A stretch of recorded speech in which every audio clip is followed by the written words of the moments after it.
বাংলাদেশ সীমান্তে টহল ও নজরদারি বিষয়ে খোঁজ করছিলেন লালমনিরহাট বিজিবির ব্যাটালিয়ন কমান্ডার।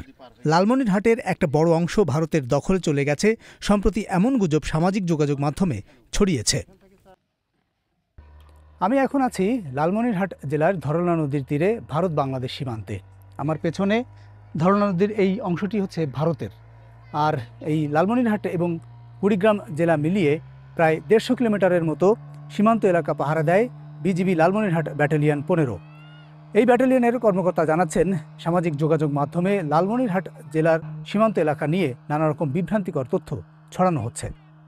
এটা আমার নজরে পড়েছে যে লালমনিরহাট এলাকার প্রায় 62 কিলোমিটার এলাকা আমাদের পার্শ্ববর্তী দেশের সেনাবাহিনী কর্তৃক দখল হয়ে আছে। তো এরকম একটি ফেব্রিকেটেড নিউজ আমাদের কাছে আসছে। আমি স্পষ্টভাবে বলতে চাই, এটা সম্পূর্ণ একটা গুজব। যে বর্ডারের প্রত্যেকটা এলাকায় আমাদের নাগরিক স্বাচ্ছন্দ্যে বিচরণ করছে, বিজিবি আছে, বিজিবি সরে যাওয়ার কোনো কোশ্চেনই আসে না।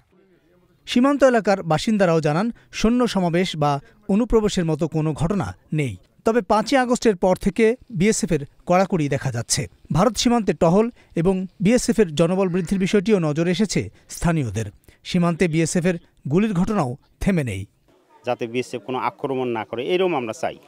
বর্ডারে যাই কম, আগে বর্ডারে বেশি যেতাম, ছাগল গরু বাঁধতাম যাইতাম, এখন কম যাই। ওরা এখন বাড়াচ্ছে, হয়তো কোনো না কোনো তারাও আমাদেরকে দেখে আশঙ্কা মনে করতেছে, কিন্তু আমরা তো চাচ্ছি যে উভয় শান্তিতে বসবাস করি।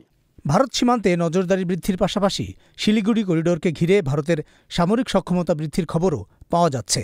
এবছরের শুরুতেই এই অঞ্চলে ভারতীয় 3 বাহিনী যৌথভাবে নজিরবিহীন এক সামরিক মহড়া চালিয়েছে। এটা একান্তই তাদের ব্যক্তিগত মুভমেন্ট। যতক্ষণ না পর্যন্ত আমার সার্বভৌমত্বের প্রশ্নে এটা প্রশ্নবিদ্ধ করবে, ততক্ষণ পর্যন্ত এটা তাদের অভ্যন্তরীণ বিষয়। কোনো কিছু যদি মুভমেন্ট আমার বর্ডারে দেখি যেটা আমার সার্বভৌমত্ব বা আমার বর্ডার রক্ষার ক্ষেত্রে ব্যত্যয় ঘটাচ্ছে, বর্ডারে স্পেসিফিক নির্দিষ্ট নিয়ম রয়েছে, এই নির্দিষ্ট নিয়মের বহির্ভূত কিছু হচ্ছে, তখন সেটা আমার উদ্বেগের বিষয়।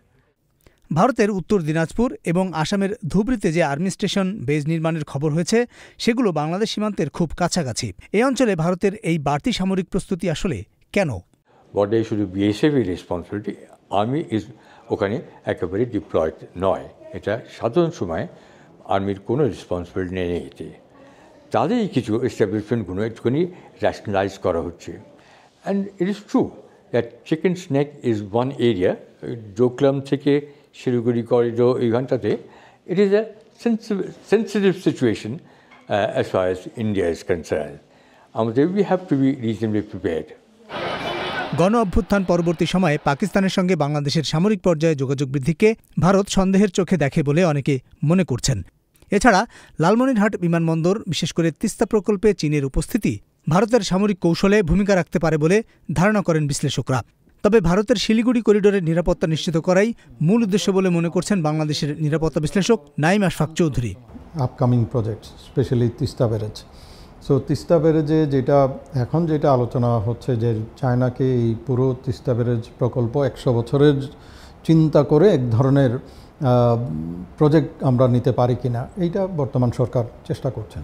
So Chinese presence near the Siliguri corridor, তাদের জন্য এক ধরনের তারা পারসিভ করছে this is a threat for them, specially in Siliguri corridor. So ওইটাও আরেকটা কারণ যে staging forward of their military resources. Bangladesh আর্মির একজন অবসরপ্রাপ্ত মেজর জেনারেল মোহাম্মদ নাঈম আশফাক চৌধুরী ভারতের সামরিক তৎপরতাকে এই মুহূর্তে বাংলাদেশে কোনো অভিযানের প্রস্তুতি হিসেবে দেখেন না। তবে সীমান্তের কাছে এই সামরিক পদক্ষেপের সুদূরপ্রসারী তাৎপর্য রয়েছে বলে তিনি মনে করেন। এটাকে মনে হচ্ছে যে গ্রে জোন ব্যাটল ফর বাংলাদেশের জন্য এক ধরনের, ওই যে বললাম যে একটা শ্বাস ফেলা, যে আমি একটা ডেটারেন্স ক্রিয়েট করছি, যে should you take a decision যেটা ইন্ডিয়ান ন্যাশনাল ইন্টারেস্টের বিপরীতে চলে যেতে পারে, তখন এক ধরনের হুমকি আমরাও যেন ফিল করি, ওই কারণে এটা হতে পারে। 5ই আগস্টের পট পরিবর্তনের পর ভারতের সঙ্গে বাংলাদেশের সম্পর্কের একটি টানাপোড়েন তৈরি হয়েছে। অন্তর্বর্তীকালীন সরকারের শীর্ষ পর্যায় থেকে 7 সিস্টার্স নিয়ে দেয়া বক্তব্যে ভারতে বিরূপ প্রতিক্রিয়া হয়েছে। ভারতের নিরাপত্তা বিশ্লেষক দীপঙ্কর ব্যানার্জির মতে, বাংলাদেশ সামরিক দিক থেকে ভারতের জন্য কোনো হুমকি নয়।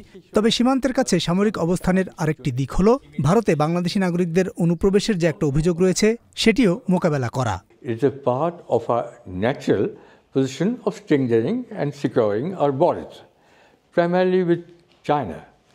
বাংলাদেশ থেকে যে কোনো রকম একটা মিলিটারি থ্রেট হতে পারে এটা আমরা অ্যাকসেপ্ট করি না, এটা আমাদের পক্ষে একেবারেই নয়। তাই জন্যই 1971-এর আগে থেকে এই যে বাংলাদেশ থেকে যে লার্জ স্কেল ইনফিল্ট্রেশন এখানে হয়েছে, দ্যাটস এ রিয়ালিটি। যে এই দিকে কিছু কিছু অবশ্য আমাদের ভাবনা চিন্তা করতে হবে। বাংলাদেশের সঙ্গে ভারতের 4000 কিলোমিটারের বেশি সীমান্ত রয়েছে।